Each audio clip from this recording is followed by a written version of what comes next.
మహాభారతంలో అందరినీ వేధించే ఒక గొప్ప ప్రశ్న ఇదే. ఒకవేళ భీష్ముడు హస్తినాపురానికి రాజు అయ్యుంటే కురుక్షేత్ర మహాసంగ్రామం ఆగేదా? పైకి చూస్తే అవును ఆగేది అనిపిస్తుంది.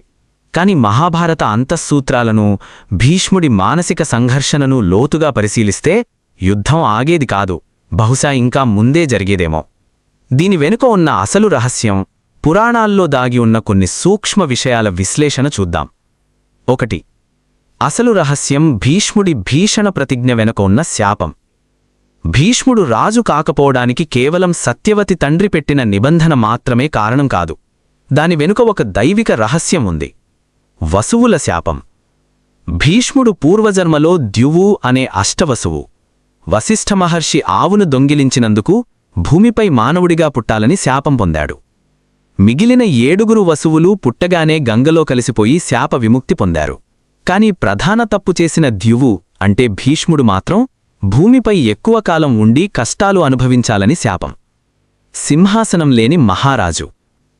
ఒకవేళ భీష్ముడు రాజు అయ్యుంటే ఆయనకు వివాహం జరిగి పిల్లలు కలిగి సంసార సుఖాలు లభించి ఉండేవి. కాని శాపం ప్రకారం ఆయన భూమిపై సుఖపడటానికి రాలేదు, త్యాగం చేయడానికి వచ్చాడు. కాబట్టి ఆయన రాజు కాకపోవడం అనేది విధిలిఖితం. 2. ఒకవేళ భీష్ముడు రాజు అయ్యుంటే ఏం జరిగేది? కథను కొద్దిగా మార్చి ఆయన రాజు అయ్యాడనే అనుకుందాం. అప్పుడు పరిస్థితి ఎలా ఉండేది? దైత్యుల కుట్రలు మారేవి కావు.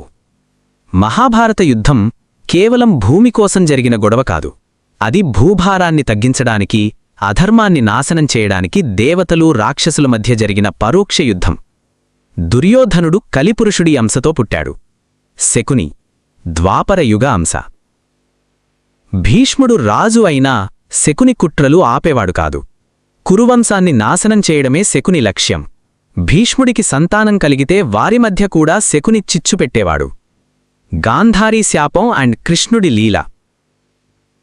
భూభారాన్ని మోస్తున్న రాక్షస శక్తులను అంతం చేయడానికి శ్రీకృష్ణుడు అవతరించాడు.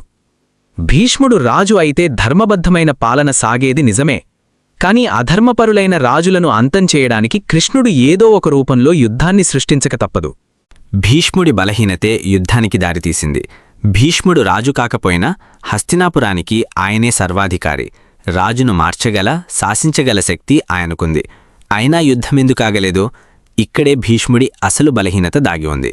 ప్రతిజ్ఞాబద్ధత. రాజ్యాంపై మోహం కన్నా ప్రతిజ్ఞపై మోహం.